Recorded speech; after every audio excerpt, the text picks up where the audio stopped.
What's up, guys? Welcome back to Run It Again. This is episode 2. I'm Noah.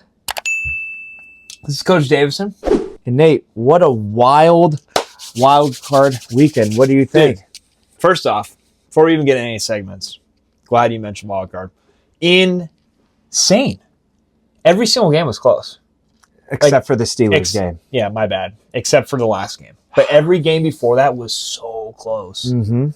So a couple segments we're going to go over today is Run It Again. We're going to do a little head-to-head battle. Have you guys choose in the comments with a random NFL team builder. I'm going to win that. My ball knowledge is just too good. Okay, you're a Cowboys fan. Go ahead. Some of you guys might be thinking, what are you thinking? What are you thinking? Bringing it back again, second episode. Dog of the week, you're going to want to stay for that one. And then we're going to end with some say la says, talk a little bit about some of the coaching changes. A couple hours ago, there was a big name coach that decided to step out. Huge name. Well, without further ado, let's jump right into Run It Again. The Chicago Bears are mounting an 18-point comeback against the Packers. It's in the wild card round, of course. They're down 3 with less than 2 minutes to go. And Ben Johnson dials up a beautiful shake play to DJ Moore to seal the victory. It was a insane moment for Chicago Bears history, for playoff history, for that. I mean, this was an incredible comeback. So, honestly, let's dive into the film and break it down. So, to start out this play with me playing wide receiver throughout high school and then a little bit after high school and then going on to coach football, I mean, I'm an offensive-minded dude. We were both offensive-minded, offensive players. We appreciate a well-designed play call. And then we also appreciate good execution by those skill players. And the routes, I mean, mainly these 3 ran, really helped set up this play. And then DJ Moore running a little shake route to set up the touchdown. You want to talk about the X's and O's? Absolutely. I mean, Noah hit it right in the head. I mean, this is a very well-executed play. You can tell they've probably practiced this throughout the year a lot. And then, obviously, when it came down to running it in the game, the players executed it to perfection. So this is a extremely crucial part of the game. Like we mentioned earlier, I mean, the Packers are up 18 points at halftime, okay?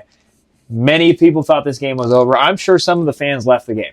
Okay, they were getting their butts beat, and the Bears dug deep and clawed their way back out of this slump that they're in, and it all came down to this. So here, just like Noah said, 27-24, minute 48 left, the Bears are down, they got to score. Field goal's not going to cut it. You're not going to rely on your defense to get a stop and go into overtime. You want to win the game. So what does Ben Johnson do? This drive, he's dinking and dunking, throwing a lot of short stuff, a lot of receiver screens, a lot of running back flats, to really get the ball into their playmakers' hands and make the defense aggressive. That's another thing you got to think about is this is a part of the game where the defense can't play soft. They can't let the offense just move. They got to play aggressive, and that's why I love this play call. So here we go. The Bears here, ironically, just like last week's Run It Again play, the Bears are in another variation of tackle over. So there's actually 6 linemen here. Okay, we have tackle, guard, center at the top of the screen. And then after that, we have guard, tackle, tackle. Okay, obviously he's technically a tight end at this point, but he's another tackle. They sub him into the game. They're in a heavy package. They got a tight end on the field, and they got the running back in the backfield. So with that being said, that's going to be a huge, crucial point to this play. So we got trips at the top of the screen. Ball snapped. We're going to stop it here, okay? Obviously, like I mentioned, big package on the field here. We have a smoke screen at the bottom of the screen here, okay, a smoke screen. That's a now screen. That's where we're going to catch the ball as the quarterback, instantly flip out and throw it. Now, with the defense noticing, hey, another tackle out there, they've been dinking and dunking, they're like, screen, we got it. We got it. They've done this before, screen. They see the screen, they say, hey, we got this. A nickel corner comes flying down. This corner's peeking with his eyes, and he says, oh, I see that. I'm coming in hot. Over pursues, and they have a shake route wide open down the sideline. Now let's get a look at this from the backside view here behind the line of scrimmage. So on this play, I want you to watch number 58. Look where he ends up. Again, we have number 10 running that smoke screen. And then watch the body language by Williams. His hips, his eyes are facing Is that Luther Burden? Yes, it Luther is. Burden. And then you got 58 going out. Watch the body language. As you guys, maybe some of you guys at home, you're thinking smoke screen now, and that's how DJ Moore gets so wide open. And that's a great point by Noah here, because as my offensive coach myself, when we run shake plays, I preach my players, you got to be actors. Okay, you got to sell it, right? Whether that's running a route bad to make the defense think that you're doing that route, or it's selling the language with the quarterback or throwing a tackle out there. So, like Noah mentioned, trips here, we're going to actually bubble this tackle out, the added tackle, like it is a screen. Okay, he's moving outside. Everybody thinks, okay, hey, yeah, this is actually a screen. Williams is going to pump fake this real hard. And the thing I love about this, too, is DJ Moore's not the only option, okay? If this safety over pursues, they got Colston Love went right down the goalpost. He's probably going to be wide open. He has 120 receiving yards at this point in the game. But we have the corner who over pursues this time. And it's going to leave a wide open hole shot right between the safety and the corner there. That was beautiful. Beautifully executed play. Beautiful. Man. I mean, run it again. Great play. Run it again. Run it again. Run it again.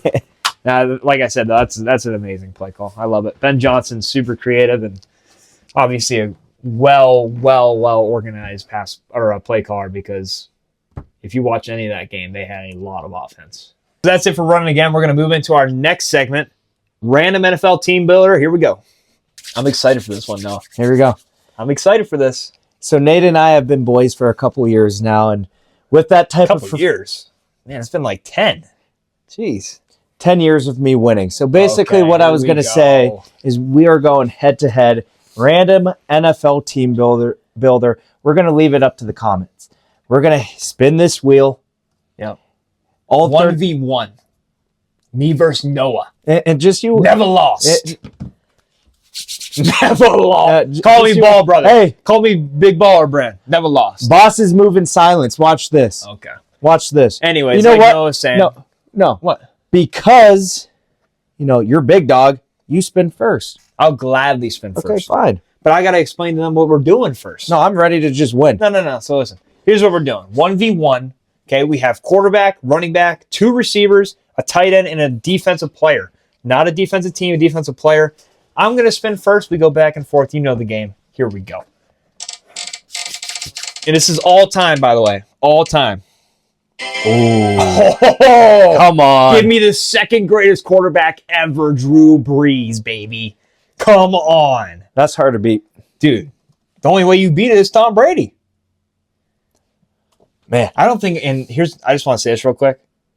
To you, the people that are watching at home, Drew Brees, if Tom Brady loses 2 more of those Super Bowls, Drew Brees might be the greatest quarterback of all time. I mean, look at the stats. It's insane. Go ahead. And we just did a segment on that too. Check it out. If you never hurt his shoulder. Mm-hmm. Yeah, imagine if he wasn't hurt. And watch His this. whole career hurt. I'm going to beat that. Somehow. Watch him get the some way. Patriots. Nope. Saints. I also got already the stole it. Saints. No, you can't take Drew Brees though. Can't take him. He's already gone. This is the easy pick. I also got the Saints. I know who you're gonna pick. Just say it. Running back. We're going back. USC. Reggie Bush. Reggie Bush. That's a great pick. I mean, Reggie Bush is amazing. There's definitely some other options that we could get better at running back. Not from the Saints, but that's a great pick. I'm still kind of mad you got Breeze. I know, man. Drew Brees. And Drew Brees comments. Hey, don't forget, you guys pick. You guys decide the winner. Who's winning the Super Bowl? Nate or Noah? Let's go. Bucks. Oh, my gosh. There's a couple options. Just- But I think I know who I'm Come taking. on. Come on. I got to weigh all the options. I'm not rushing it. Okay? But we're going Mike Evans. Yeah. That's true. Mr. 1K. That's Mr. true. 1000. Breeze to Evans would be. Breeze. And here's another thing, dude. I don't think people realize Drew Brees never had like a top tier receiver. No. So imagine if you had Mike Evans just hucking up there. All right, Yeah. no. Let's see if you can rebound here. I need somebody with Reggie. You need someone good, man. Raiders. Okay. Not take. Noah knows ball, but there's one player he's going to forget. Played for the Raiders, and he's not going to get it. 'Cause it's going to be game-changing. I'm going Woodson. Okay, I'm fine with that. That's not who I was going to pick. Who are you thinking? Oh, let me just type this in real quick. Okay, you got Charles Woodson. Noah forgot Jerry Rice played for the Raiders. He played for half the NFL after. No, he played for 3 teams. He played for the Seahawks, San Francisco 49ers, the Seahawks, and the Raiders for like a year. Jerry Rice. He's missed out on one of the greatest receivers ever. That's fine, though, because Charles Woodson, great pick. Well, it's a great pick. I'm not hating you for it. There's also better receivers. Hey, he's locking down Evans. Bears? Okay. Easy pick. Urlacher. I'm going Brian Urlacher. I see. Come on. I'm going defense. I'm going Brian Urlacher. I like that pick. I think that's good. I mean, he's not. We went back-to-back defenders there, which is. He's not catching Reggie Bush, though. It's literally probably the greatest one of the greatest. I shouldn't say greatest. One of the greatest of Mike linebackers ever. Brian Urlacher.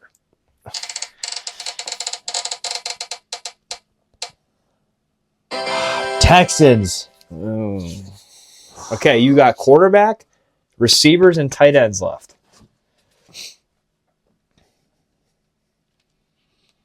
I'm going Andre Johnson. Andre Johnson. It's a good pick. Andre Johnson's underrated, man. I heard he was a better boxer than he was. Yeah, he's a really good fighter. Who'd he fight that one year? Was it Cortland? I think it's Cortland Finnegan. Yeah. From Cortland Finnegan. 31. So.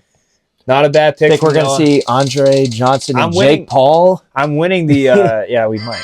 I'm winning the receiver battle. Oh, he got the worst team. Oh, yeah? Good luck. Jim Brown, running back. Oh, my. Jim Brown. Yeah, I mean, this is a cakewalk. I mean, this is not even close. I mean, it is. It is. And, no. It's all right, Noah. You might be able to rebound here. Get a couple more. You got it. Just you wait. Okay. Watch this. Here we go. This pick's going to do it. Chargers. Oh, you already took Breeze. I did. I already took Breeze. There is a really good option here. Antonio Gates. Yep, there it is. I'm going Gates. I like that pick. That's a good one.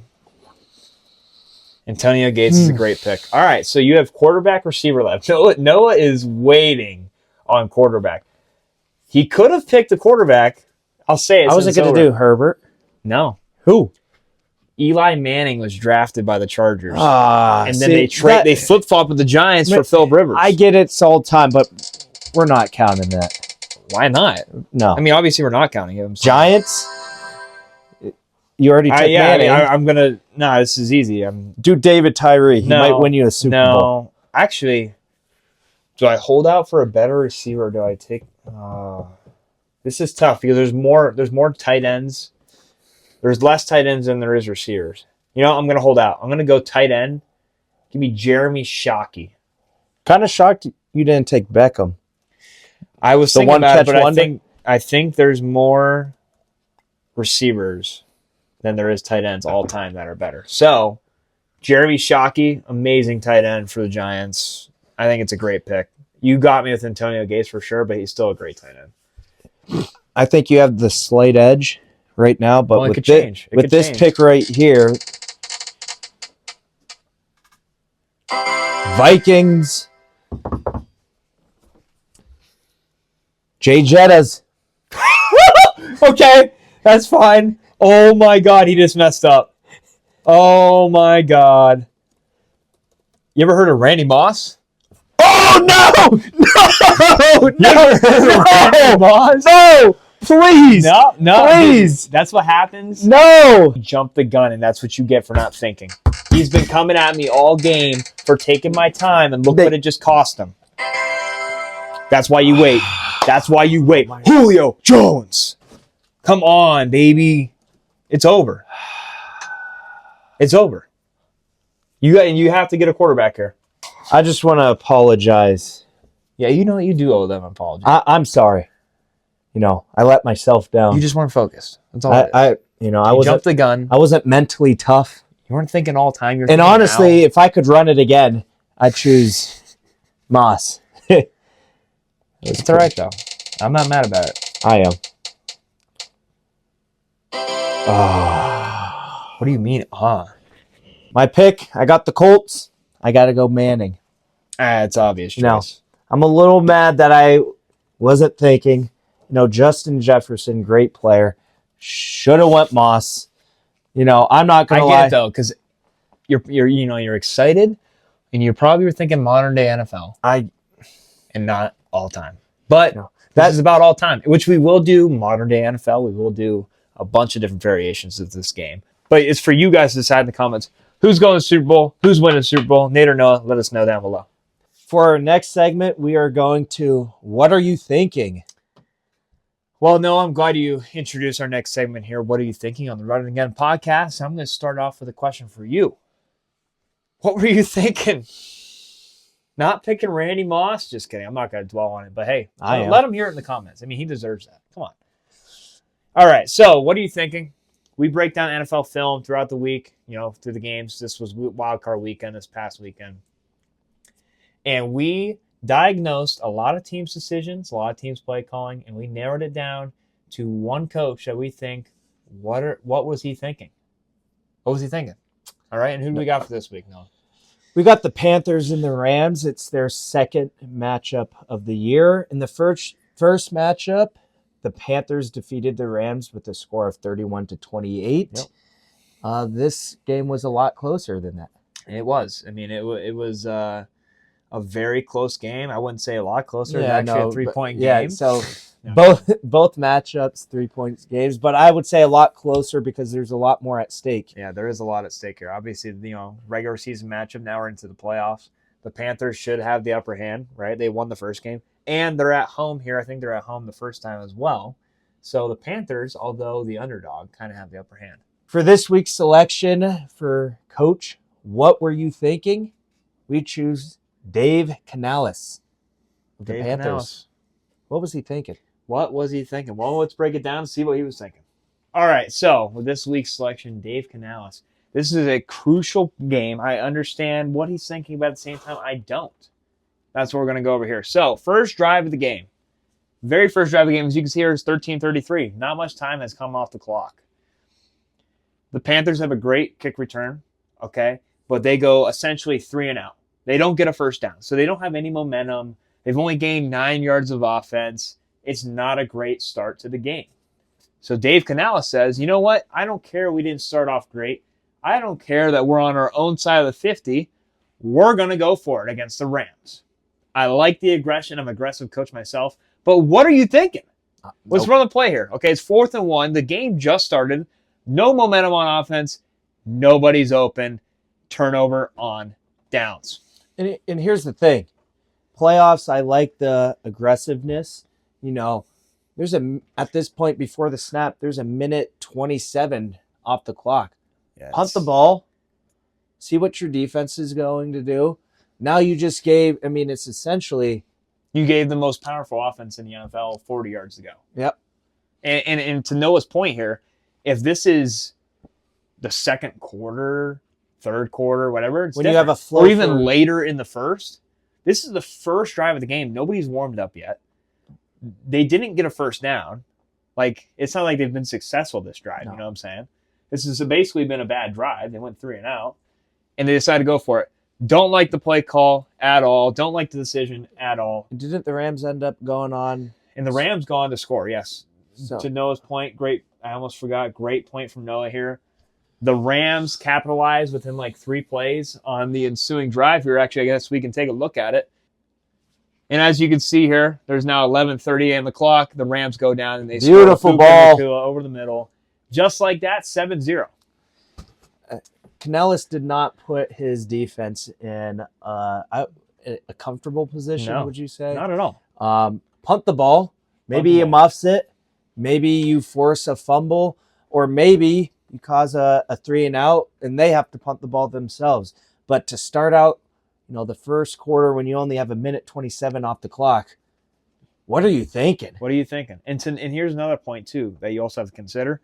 The strength of this team is the Panthers' defense. Yeah. They have a great defense. They have great corners, and they actually end up proving it here in this game. Although it was a high-scoring game, they prove it because they had multiple interceptions, okay? A lot of sacks, a lot of forced pressure on the quarterback. They did a good job, containing Puka enough and Devontae Adams. obviously they still scored. It's the Rams. They're going to score points. But this was a 3-point game. It could be completely different. Well, that's the thing here. This is a 7-point swing, right? Yeah.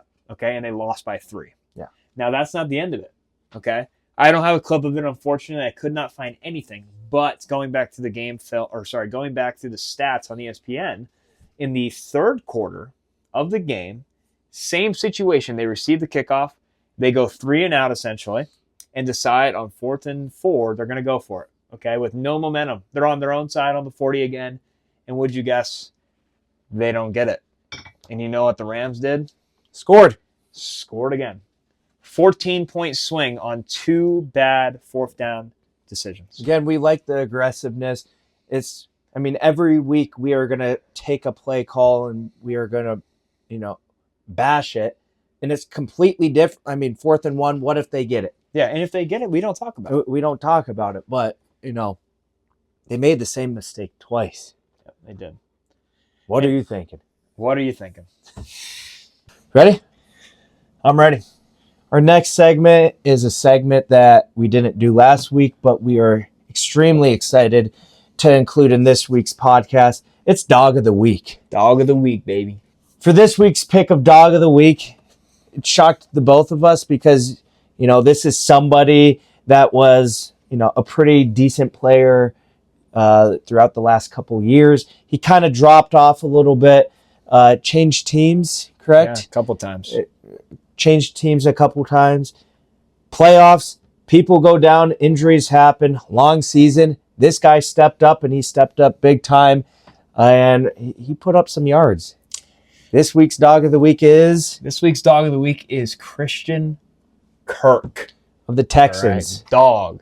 So, Dog of the Week, kind of what we're thinking with this is, obviously there's players that are most likely going to break out, like Puka Nacua, for example. We're trying to find a dog who's an underdog, okay? Christian Kirk, like Noah mentioned, great career, 1,000-yard receiver, I think, twice. Got paid big time when he went to Jacksonville, started off with the Cardinals. But he's kind of an underrated player, someone that's not thought of, a lot recently. And he popped off out of the nowhere. Wildcard weekend against the Steelers. Tell us about him. Tell us about the stat line. First off, me being a ex-receiver myself, I appreciate a good game. Stat line, 8 catches, 144 yards, and a touchdown in the wild card. And there's some key things that, not only did he have some big catches, obviously 8 catches, that's not a lot of quantity for the amount of yards he had. So his yards per perception were pretty good. But key factor to this, Nico Collins, right? Went down third quarter, concussion, running over the middle, got tangled up, concussion. What are you thinking? Christian Kirk. First off, throughout the game, Stroud couldn't hold on to the ball. Oh, no, it was not a good start for Stroud. They couldn't get a good offensive flow to the game, and then you lose your top receiver. Christian Kirk came into the game, had some vet experience, but, I remember watching the game myself, and I'm thinking, he's a decent player, but he's not going to be an impactful player. Right. And I found out really quick, on those third downs. Any given Sunday, baby. He went off. Any given Dog Sunday. of the Week. Dog of the Week, Christian Kirk. Now let's move on to some highlights from him. Check these out and do some reviewing here and see what you guys think. All right, so here we go with some highlights from Christian Kirk's game here against the Steelers. One thing I want to mention, this is a great start. This was a tone setter for him and the offense to kind of show you what he's going to be doing the rest of the night. We start off with about a 40-yard diving catch, corner route. Christian Kirk, dog, throw him, turn him back the clock. Look at this catch. Great catch. Bobbled it, bang, right into the arms. And I thought at a moment when I was watching the game that maybe this catch wouldn't count because I thought maybe the tip of the ball hit the turf. Look at that follow through. Diving catch, eyes on the ball. Beautiful. It's a veteran move right there, right? Beautiful. It's a veteran move, great pass, great catch. And I'm not even going to lie. Still, at this point in the game, I'm thinking his night's over. Another nice catch here. Yep. Now they run a little play action rollout here. Dump it off. There's his touchdown. 8-yard reception tackle for a touchdown. That's a great play. Breaks a tackle like you mentioned. He slips the defender. Good start. And we got to be talking here. This is only, 4 50 of his receiving yards so far. He's got about 100 more coming. And only 5 catches to do it. So this is pretty impressive. So we're going to see some deep shots here. Another drop back. Oh, looks like we're going to find him deep. Another corner out. And again, look at that. It's 3rd and 15. And, that's, yeah. If you're a Steelers, you can't do that. Watch him get through traffic. I lied. It's not a corner. It was a deep post from the opposite side. Wow. And he just got open. Yep. I mean, props to Stroud, too, not being able to get rhythm and being able to step up in the pocket and find him, get open. Yeah, although Stroud did have some struggles this game, he did play decently. So I wouldn't say decent. He did his part. Yeah, he did his part. Another short check down to him. I mean, covers up the ball, dives for an extra yard and a half, 2 yards. He's playing like a veteran right now. Because, I mean, that's what he is. He's a veteran receiver. He's savvy. You know, finding open spaces on crossing routes and making a play after on 3rd down. I mean, look at that. Look at the yards after the catch. What is that, 3 catches on 3rd down? So let us know in the comments, do you think that there was somebody else who should have been nominated for Dog of the Week? Dog of the Week, baby. Dog of the Week. All right, everybody, we're going to move on to our final segment and everybody's segment. Noah's daughter, Selah Says. Last week, she went 3-3. 3-3 on her picks. 3 wins, 3 losses. I mean, that's 7 months old. Is that terrible? No, and I think there's also more reasons to why it actually wasn't as bad. I mean, it's 50-50 she was, right? Better than the Browns. Better than the Browns, but there's some reasonings I think that she actually did better than what the record says. 100%. And, you know, last week when we saw some of her picks, I mean, we didn't agree with her. Yeah, but again, Selah Says we talk about why we think she might have been right. We got to support her. And, you know, we got to give reasons why she's right. There we go. And I'm going to start it off here. We're going to quickly review what she did last week. She picked the Panthers over the Rams. I bet you everyone was watching that going, you're crazy. 34-31. And like we talked about earlier, what are you thinking? The Rams could have won that game. Easily. Not far off by any mean. Easily. Like, I think it was actually a great pick. It didn't turn out in the end, but it's a good pick. Next game, we are going Chicago in the Packers. My daughter, she chose the Packers over the Bears. Mm-hmm. At this point, she's 0-2 because the Bears went on to win 31-27. And one of the key moments in that game would be what? I mean, the Packers blew an 18-point lead. Yeah. I mean, Selah had it in the bag. She had the pick down and won, and they blew it. I mean, she had the pick right. I don't know what else to say. I mean, the Packers blew it for her. And I honestly think she didn't envision a little shake route, DJ Moore. She didn't expect within the 2 minutes. Yeah. You know, she didn't see that. She did not see it coming. So 0-2 to start. Noah and I are kind of getting like, hey, man, she needs to pick it up a little bit. Yeah. And then when this happens, we're like, oh, no, this might not be very good because our next one, Selah picked the Jacksonville Jaguars. But this is the same thing. Look at the score, 27-24. Another close one. Another close game. And I would have to go back to look, but I think there was some fumbling of the helmets. There was. I mean, it was a toss-up, right? She was thinking really hard. Yeah. Who's going to win this game? It wasn't a clear-cut decision. No. Nope. And she might have been right if Trevor Lawrence didn't go on to throw the game-sealing INT at the end of the game. It's true. I mean, they had a chance to go out and win it, which would have improved her to 1-2, but then Selah drops to 0-3. Because I'm a local man, you know, it is nice to see somebody from your area, you know, win. The Bills moving on to the Divisional, I would not mind to see them go all the way, you know, maybe win the Super Bowl. We'll see. Agree with that. Next, we are going on to the Niners versus the Eagles. This is where my daughter picks up. Oh, she turned it around. You know, she's like, you know what? I got to be mentally tough. I got to stop dropping the ball. I have to execute my assignments. I'm 0-3. She's a dog backed up against the wall. It's true. And I mean, she chose the Niners, which I guarantee most of our viewers 0-4. No way. There's no way. And the Niners come out on top. And there was some hesitation. Mm-hmm. again, mentally tough. She originally picked up the Eagles, right? Oh, yeah. She goes, A little switch. And the Eagles were winning for most of that game. 23-19. At this point, every game has been close. Mm-hmm. And you can see that she was thinking about it. They're all one-score games at this point. Niners moving on. Niners move on. The thing I love about this next pick, this was the most clear-cut she was. It was grab and go, done. She was quick. Right? It was grab and go, done. At this point, she's a vet. She knows the assignment. You know, she saw the vision. Boom. And you know what she did?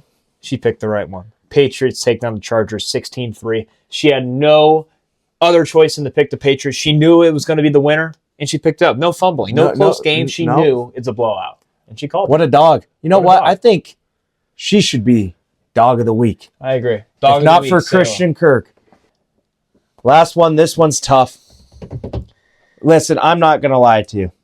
You know, for Sayla says, for it to be a clear pick, she's got to pick up the helmet, you know, kind of, you know, hold on to it. I probably shot this video about 4 times because she kept fumbling with the Texans helmet. I'm not even joking. She even fumbled with the Steelers helmet once, picked it up. I was like, no, that doesn't count. It has to be a clear-cut winner, you know, for you guys at home. And she made her decision. Listen, this is her first NFL season. Makes me emotional to see my kid go against me and choose somebody besides the Steelers. But, you know, she's her own person. She has her own judgment. And she's doing her job. And listen, it worked. Mm-hmm. You know, she does this for you guys at home. She chose the right team. Houston, it was a close one, but she kept choosing the Texans helmet, and she saw it. She was correct. She knew the future. No, it was 7-6 with 12 minutes left in the game. Steelers couldn't get it done. They're facing the number 1 defense in the league. No, they hung with them for a little bit, but at the end of the day, the defense can only do so much for the Steelers. Offense has to step up. You know, and I got to turn this back to Sayla now. What a rebound. I mean, she starts off 0-3. Like Noah said, backs against the wall, nothing to lose. And turns it completely 360 to 3-3. I think she might go undefeated the rest of the playoffs. I think so too. I mean, as you guys can see on the screen right here, you know, right above me here, she is 3 for 3. Look how focused she is in this graphic. I mean, she is locked in. She knows what's at stake. Yeah, that's beautiful. Yep. So let's talk about this week's picks. We're going to talk about this week's pick for Sayla Says. Let's see what she thinks for divisional. All right, so let's roll the tape for this week's picks for Sayla Says in the divisional round. Here we go. You got Bills versus Broncos. Denver. Oh. Broncos, Bills, and she picks Bills. Clear cut. Clear cut. Who do we have here? A little bit of a different Oh, she's going with Houston. Niners over Seattle.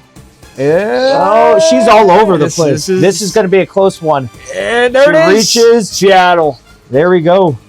And finally, Rams. She didn't pick the Rams last week. We'll see if she changes her mind. She likes that blue helmet.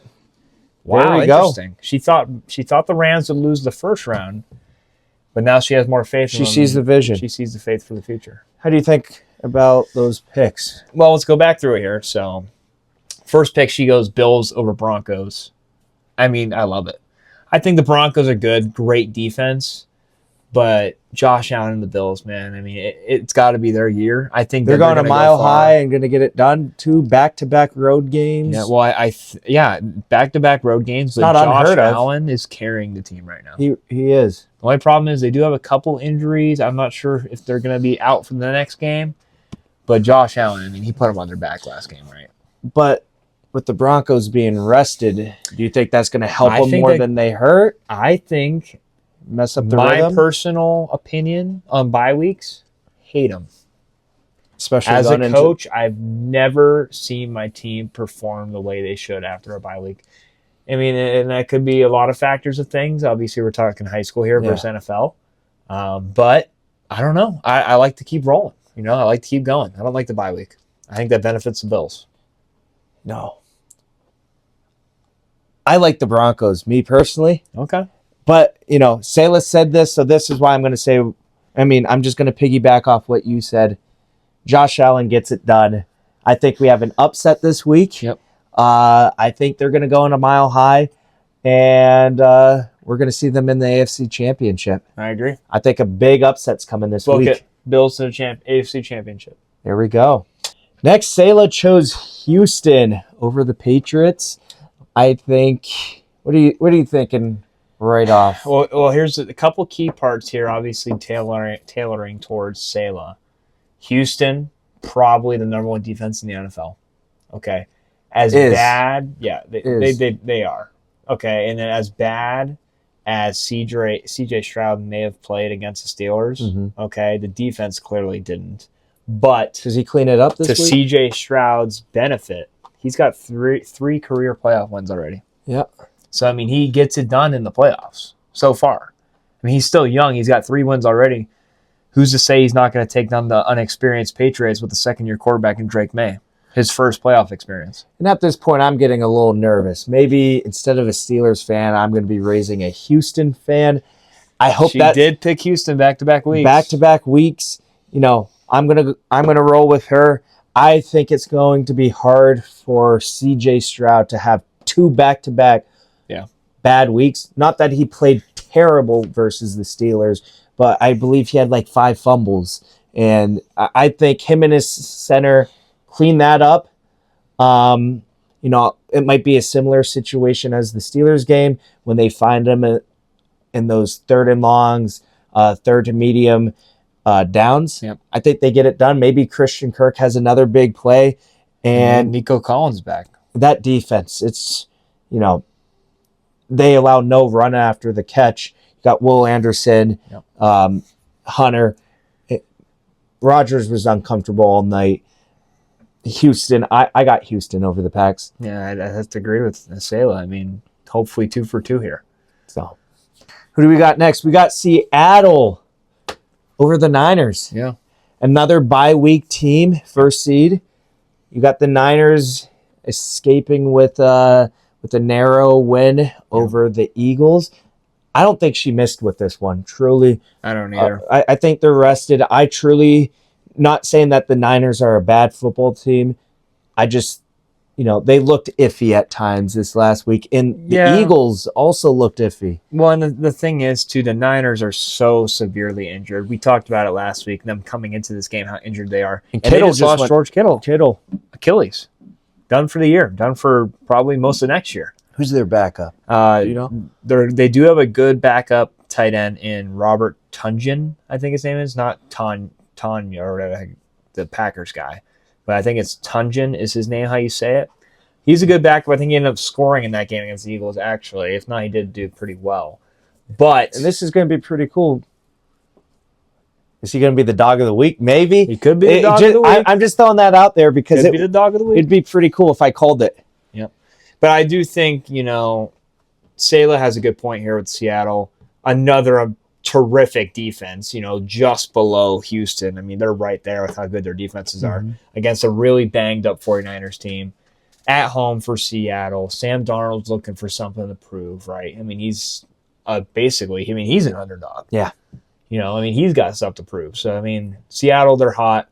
I think she's right. She hit it on the nail. Seattle wins. And this is just me talking, you know. I'd like to see the Bills in the Super Bowl. I wouldn't mind seeing the Seahawks go back. You know, I wouldn't mind it. You know, something new. I'm just happy the Eagles or the Chiefs aren't in it. That's what I'm saying. So, like, for you guys at home, I think, you know, America wants a Bills Seahawks Super Bowl. Yeah, I can agree with that. So, last up, we got the Rams versus the Bears. Truly, for me, I think this is going to be one of the better games. I think this will be a great game. Of the divisional round. The Bears are playing, they're getting pretty hot at the right time. But then you got those Rams, and they have an explosive offense, a very well coached team with McVay and their defensive coordinator. Shula? What's his name? Yeah. Don Shula's son. Chris Shula, maybe? Yeah. But yeah, no, I agree. They have a great defense, great offense. The only thing I see here is, and I'm not going to go against Sayla, but the Bears are not the Panthers, okay? The Rams struggled against the Panthers, didn't come off, you know, I think they should have lost the game. I mean, the Panthers 100% should have won it. But that doesn't matter. The Rams won it, okay? Now, to the contrary of that, now supporting Selah here, the Bears did not start off hot against the Packers. If you don't start off hot against the Rams, they're not blowing an 18-point lead. I can't see, especially with that coaching staff, so close to the Super Bowl. Yep. You know, they're gonna, and their experience with Super Bowl. I and mean, this is Sean McVay's third or fourth Super Bowl he's been in. you got to vet If they make it, I honestly think what Salem was seeing is Matthew Stafford just out vetting a young Caleb Williams. Maybe the lights get too bright, you know. Yep. I don't think there's going to be another, maybe another smoke screen touchdown, but I think it's going to be too late at that point. I think the Rams are going to have.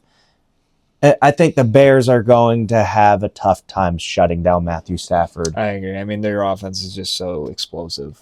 In respect to the Rams, a couple years ago, I mean, they sold the team basically to make that Super Bowl run, and they had a couple bad years, and they've put the pieces together, and who would have thought Stafford would still be playing high level football? I mean, and that's a great point. Is people thought that trade was Super Bowl done. Like, I mean, Stafford's kept it on for years after. Oh yeah, I mean, he's Stafford, and I've always loved Stafford, especially how many years has he been in the league? He's been in the NFL for a long time, probably 2008-ish. I want to say he was drafted. Actually, fact check me on that. I think 2008. But while Noah's looking that up, finishing this segment off, I think Selah has a legit shot at 4-0. 2009. 2009. Not 17 seasons. So he's been in for 17 seasons, veteran quarterback, and I could see him going all the way. And going back to what Nate was just saying, I truly think she might go 4-0. We thought she might go 5-1. For a minute we thought maybe even 6-0, and that's just us seeing what we see any given Sunday. There were some upsets this last week. Maybe there's gonna, if I'm going based off that same logic, there's some upsets this week. Maybe the Pats pull out in front of Houston. Maybe even the Niners. Well, even then, I mean, to be fair, Selah picked a couple upsets, but mainly favorites, right? And the favorites lost. But right now, I mean, Houston's an underdog to the Pats, and she's taking Houston. I think she's 4-0, 3-1. I agree. There we go. That's it. Well, with that being said, that is the end of Selah Says, and that is the end of Run It Again podcast. Thank you guys so much for tuning in and joining. If you have not yet, make sure you hit that subscribe button, join the family, hit that notification bell so you guys can see more episodes like this. Noah, sign us off, dog. Be sure you guys come back next week so that you can see Nate and I run it again. Baby. Peace.